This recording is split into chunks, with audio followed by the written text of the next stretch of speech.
Soham সেনগুপ্তর defeat in victory কবিতার অনুপ্রেরণায় লেখা। জিতেও যখন মরণ।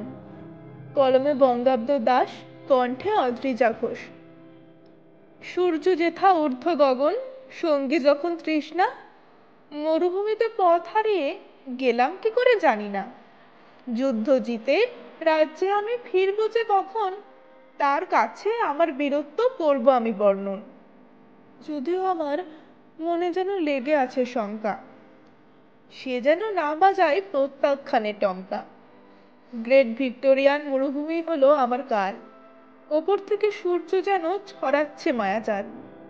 এমন সময় সামনে আমি দেখলাম তো জল, এগিয়ে দেখি সেটাও যেন সূর্যদেবের ছল।